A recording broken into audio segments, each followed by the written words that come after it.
Esa noche, la noche del accidente, vi algo en los ojos de Rute que nunca olvidaré, una frialdad, una satisfacción perversa que se ocultaba tras una máscara de dolor. Mientras abrazaba a la prensa fingiendo un desmayo, la vi sonreír, una sonrisa sutil, casi imperceptible, como si se hubiera quitado un peso enorme de encima. En ese instante, todo encajó. No quería creerlo. No quería aceptar que la mujer que mi hijo amaba, la madre de mi nieto, pudiera ser capaz de algo tan monstruoso. Pero la evidencia me gritaba la verdad a la cara. Los mensajes en su teléfono móvil, las llamadas furtivas, la conversación con ese doctor repugnante, todo apuntaba a un plan macabro, una conspiración para eliminar a Diogo. No fue un accidente. Diogo no murió en un simple accidente. Él fue empujado a la muerte, conducido a su destino fatal por Rute. Ella lo orquestó todo, le hizo creer que era un viaje necesario, una reunión con alguien que nunca existió. Y entonces, la curva, esa maldita curva que se tragó a mi hijo, y a su hermano, André, mi otro hijo, el incendio, todo calculado para que pareciera un trágico accidente, nada más lejos de la realidad. Me duele el alma, el corazón, la misma existencia, pero más que el dolor, me consume la rabia de ver a esa serpiente, a esa asesina, pasearse por mi casa, con esa sonrisa hipócrita, fingiendo luto ante las cámaras, mientras en la oscuridad se ríe de su victoria. Mientras yo beso la caja fría de mi hijo, ella hace cuentas, calcula su herencia, las pólizas, esa mujer, esa carroñera, se alimenta de la tragedia que ella misma creó. Ya no puedo más, el silencio me ha corroído por dentro, me ha hecho sangrar el alma. Pero ya no callaré, gritaré su nombre al mundo entero, gritaré la verdad hasta que mi última respiración se apague. Rute Cardoso mató a mi hijo, y aunque el infierno se lleve mi lengua, y aunque me quemen viva por ello, lo diré una y mil veces más, ella lo hizo, y pagará por lo que ha hecho, porque donde hay una madre hay justicia. Esta es mi confesión, mi juramento, esta es la verdad. Todo comenzó con una mirada fugaz, pero cargada de una frialdad que me heló el alma. Fue la noche del velatorio, entre el mar de condolencias fingidas y abrazos hipócritas. Rute, la viuda perfecta, la madre perfecta, me dirigió una mirada que no era de dolor, sino de satisfacción, una mirada que ocultaba un secreto oscuro, un secreto que yo intuía, pero que aún no podía descifrar. Los días siguientes fueron un torbellino de dolor y confusión.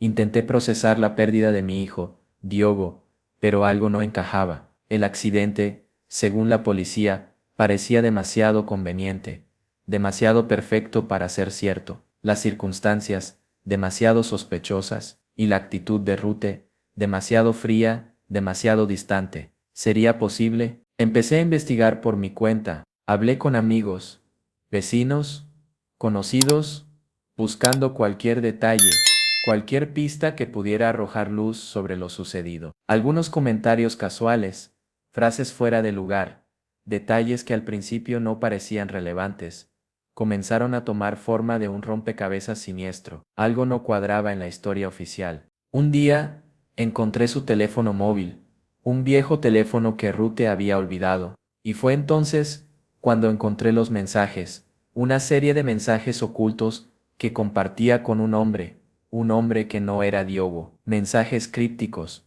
citas secretas, una conversación que me dejó helada, y entonces apareció el nombre del doctor, un nombre que me sonaba familiar. Mis sospechas se confirmaron, no era una simple intuición materna, era una realidad fría y cruel. Rute estaba involucrada en la muerte de mi hijo, la aparente casualidad del accidente, la serenidad de Rute en medio del dolor, las pequeñas pistas que había ido recopilando, todo apuntaba a una conspiración cuidadosamente orquestada. Y yo, su suegra, la única que parecía ver la verdad. Recuerdo la sensación de encontrar ese viejo teléfono móvil, olvidado en un cajón.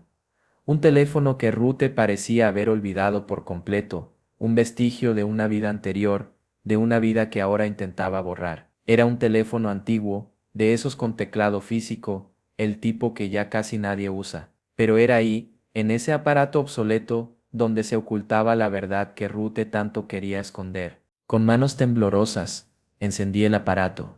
La pantalla se iluminó mostrando una interfaz primitiva, pero familiar. Recordé a Diogo, a veces jugando con este mismo teléfono, o usando la aplicación de mensajes para mantenernos conectados en sus viajes.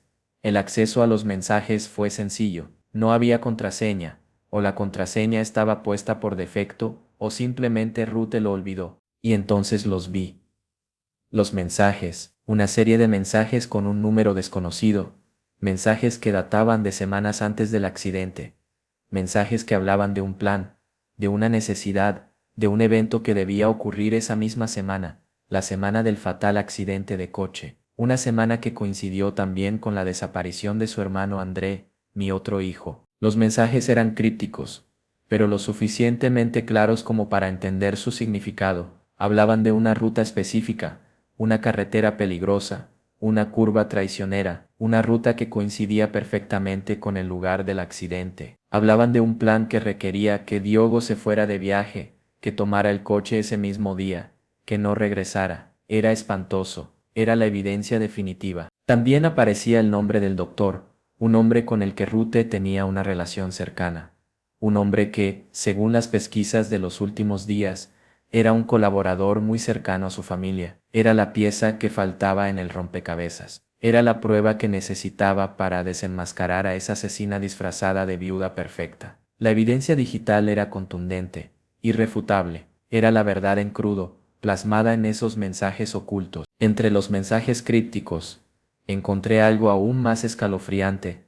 Una grabación de una llamada telefónica, una llamada que Rute había hecho la noche antes del accidente. Mi corazón dio un vuelco al escuchar la voz de mi nuera, una voz fría, calculadora, hablando con alguien al otro lado de la línea, una conversación que lo cambiaría todo. La voz de Rute era suave, casi amable, pero sus palabras eran como cuchillos afilados. Hablaba de un plan, de un viaje, de un encuentro que debía ocurrir esa misma noche. Usó un lenguaje codificado, pero lo suficientemente claro como para que yo, a través de un micrófono roto, pudiera descifrar su significado. La voz del otro lado, masculina, era apenas un susurro, pero podía intuirse una complicidad siniestra. Escuché cómo Rute daba instrucciones precisas, detalles minuciosos sobre la ruta que Diogo debía tomar, sobre la hora de salida, sobre la necesidad de que no regresara. La voz de ella era fría,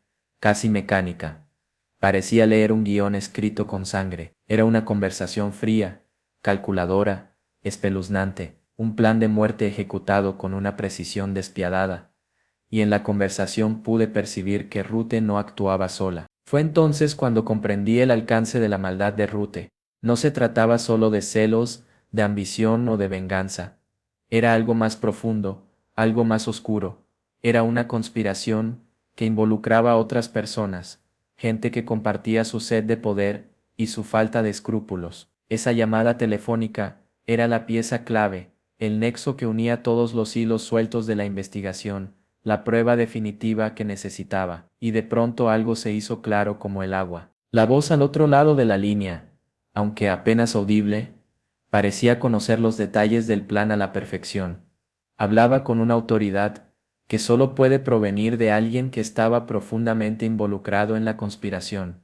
Sentí un escalofrío recorrer mi espalda. Había más de una persona implicada en la muerte de mi hijo, y todos ellos pagarían por su vileza. Esa llamada no solo lo confirmó, lo gritó. Ahora lo sé.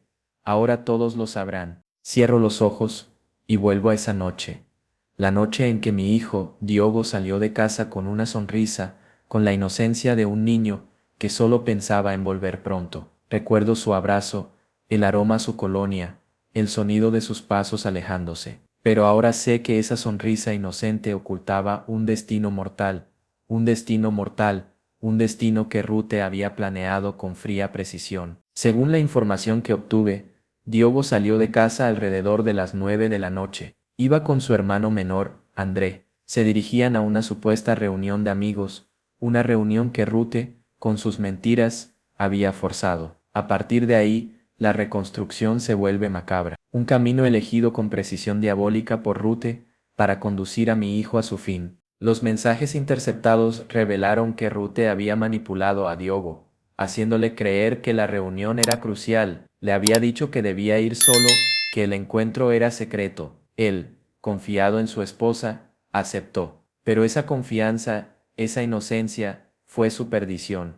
Rute había trazado su ruta a la muerte, y esa ruta era una carretera serpenteante, una carretera con una curva mortal al final. Esa noche, un coche misterioso siguió a Diogo.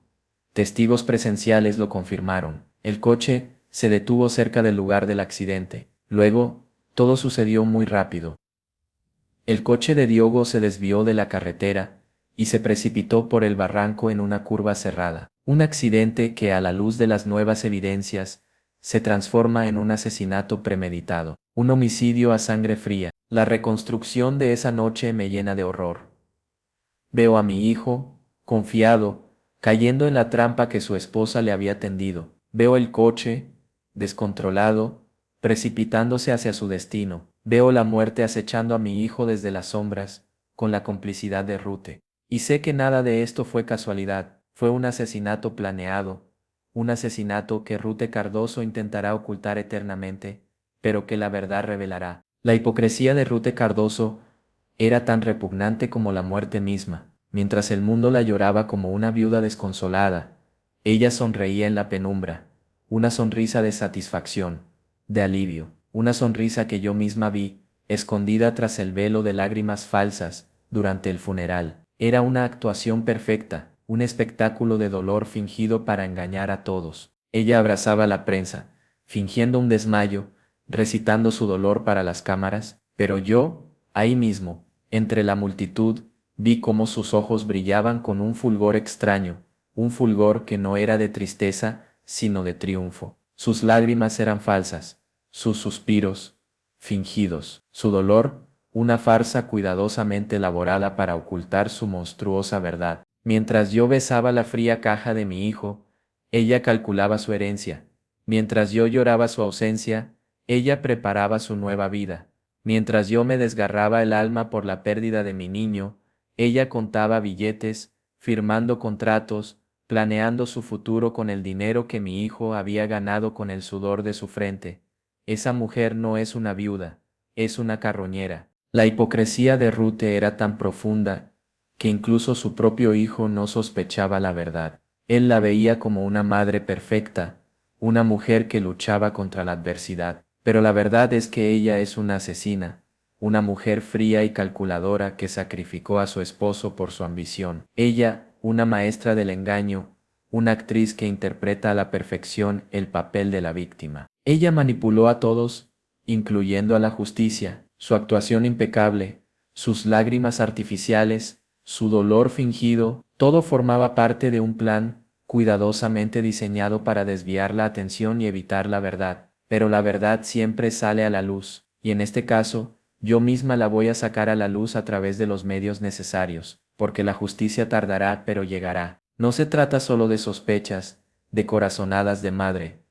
Tengo pruebas, pruebas irrefutables que señalan directamente a Rute Cardoso como la responsable de la muerte de mi hijo. No son rumores, ni especulaciones, son hechos concretos, evidencias que demuestran su culpabilidad más allá de toda duda razonable. Primero, los mensajes de texto, mensajes que Rute intercambió con un número desconocido, mensajes que detallan un plan para que Diogo tomara la carretera de la muerte esa noche. No son simples coincidencias, son instrucciones claras, precisas, que dejan poco espacio a la interpretación. Hablan de un plan coordinado, meticulosamente ejecutado. Luego la llamada telefónica, una llamada grabada, donde se escucha a Rute dando instrucciones a alguien, coordinando el plan para asegurarse de que Diogo tomara esa carretera mortal. La voz es fría, sin remordimientos, totalmente incriminatoria. La conversación no deja lugar a dudas. Ruth estaba dirigiendo una operación de asesinato. Pero eso no es todo. Tengo testimonios de vecinos que vieron un coche sospechoso cerca de la casa esa noche. Tengo pruebas financieras que demuestran que Rute abrió cuentas bancarias secretas poco antes del accidente, cuentas que se llenaron rápidamente después de la muerte de Diogo. Ese dinero no es más que la sangre de mi hijo. Las pruebas son irrefutables. No hay margen para la duda. Rute Cardoso es culpable. La evidencia acumulada apunta a un solo culpable: ella. Su hipocresía, sus mentiras, su actuación, todo se derrumba frente a la contundencia de las pruebas. La verdad está ahí, a la vista de todos, y yo me aseguraré de que el mundo la vea. No fue un accidente, nunca lo fue. El accidente de Diogo fue el resultado de una conspiración, una red de mentiras tejida con precisión diabólica para ocultar un crimen. Rute no actuó sola, hubo otros involucrados, otros que compartieron su ambición, su sed de poder, su desprecio por la vida humana. El doctor, por ejemplo, ese hombre, un conocido de la familia, no era solo un amigo cercano de Rute, era un cómplice. Sus llamadas con Rute, interceptadas gracias a una casualidad providencial, revelaron una planificación meticulosa, una coordinación que deja claro su papel en el plan. Era un colaborador fundamental en esta trama. Pero no solo el doctor, hay otros. Personas que ayudaron a Rute a ocultar la verdad, a manipular las pruebas, a construir una fachada de inocencia, personas que se beneficiaron del silencio, del dolor ajeno, personas que por miedo o por interés cerraron los ojos ante la verdad y se convirtieron en cómplices del crimen. La policía, cegada por las apariencias, cayó en la trampa de Rute. Creyeron en su versión de los hechos, en su falso dolor. Creyeron en la casualidad de un accidente trágico, pero yo no, yo vi la verdad desde el principio, y ahora con las pruebas en mi poder, me aseguraré de que la justicia se imponga, no importa el tiempo que tome. Esta red de mentiras, tejida con tanta precisión, se está desmoronando. Cada prueba que encuentro, cada testimonio que consigo, cada llamada que intercepto, es un hilo más que se rompe en la tela de la conspiración, y cuando la red se deshaga por completo, la verdad quedará expuesta ante los ojos de todos, la verdad sobre la muerte de mi hijo, la verdad sobre Rute Cardoso y sus cómplices. La justicia es lenta, tortuosamente lenta. Mientras la asesina de mi hijo, Rute Cardoso, se pasea libre por ahí, yo me enfrento a la burocracia, a la indiferencia, a la lentitud de un sistema que parece diseñado para proteger a los poderosos y castigar a los indefensos. Pero yo no me rendiré, lucharé por la verdad hasta el final. He presentado todas las pruebas a la policía, los mensajes, la grabación de la llamada, los testimonios. He entregado todo lo que tengo para demostrar la culpabilidad de Rute, pero la investigación avanza a paso de caracol. La policía parece renuente a aceptar la verdad, incluso cuando la evidencia es abrumadora. Me dicen que necesito más pruebas, más testimonios, más evidencias, que debo ser paciente, que la justicia tarda pero llega. Pero ¿cuánto tiempo tengo que esperar? ¿Cuántos días más tengo que vivir con el dolor, con la rabia, con la impotencia de ver a la asesina de mi hijo pasearse impunemente? Cada día que pasa es una nueva afrenta. He buscado ayuda en otros lugares, en abogados, en periodistas, en activistas. Todos parecen creer mi historia, pero el sistema legal es un laberinto, un camino lleno de obstáculos y de dilaciones. La búsqueda de la justicia es una lucha agotadora, una batalla diaria contra la indiferencia y la corrupción. Pero no me rendiré, no puedo rendirme, debo seguir luchando por mi hijo, por la verdad. Debo hacer que Rute Cardoso pague por lo que hizo, aunque la justicia sea lenta, aunque el camino sea largo y tortuoso. Yo seguiré adelante, por Diogo, por André, por mi nieto, por la memoria de mi familia. La verdad prevalecerá, y la justicia, por más lenta que sea, llegará. Aquí está la verdad, desnuda y cruda, sin filtros, sin tapujos. Después de meses de lucha, de investigación, de búsqueda incesante de la verdad, finalmente puedo mostrarles la evidencia. Aquí está la prueba irrefutable de la culpabilidad de Rute Cardoso. Aquí está la historia completa, sin medias tintas, sin eufemismos. Verán los mensajes, las llamadas, las transferencias bancarias sospechosas. Verán cómo Rute tejió una red de mentiras para ocultar su crimen, cómo manipuló a la policía, cómo engañó a todos. Verán la verdad que ella intentó enterrar para siempre, la verdad que ella creía que podría quedar escondida para siempre bajo tierra, bajo las cenizas de mi hijo. La verdad es simple, brutal y desgarradora. Rute Cardoso planeó la muerte de mi hijo, lo engañó, lo manipuló, lo condujo a la muerte. No fue un accidente, Fue un asesinato premeditado, un crimen que ella intentó ocultar con una máscara de dolor fingido, pero no lo logró. Aquí está la prueba de su culpabilidad. Pero esta lucha no termina aquí. Yo no busco solo justicia para mi hijo. Busco justicia para todos aquellos que han sido víctimas de la corrupción, de la indiferencia, de la impunidad. Busco justicia para las madres que han perdido a sus hijos, para los inocentes que han sido silenciados por el poder. Por eso, les pido a todos ustedes que compartan esta verdad, que difundan este video, que exijan justicia. No permitamos que la impunidad triunfe. No permitamos que los poderosos silencien a los débiles. Que la verdad de Diogo resuene por todo el mundo. Que Rute Cardoso enfrente las consecuencias de sus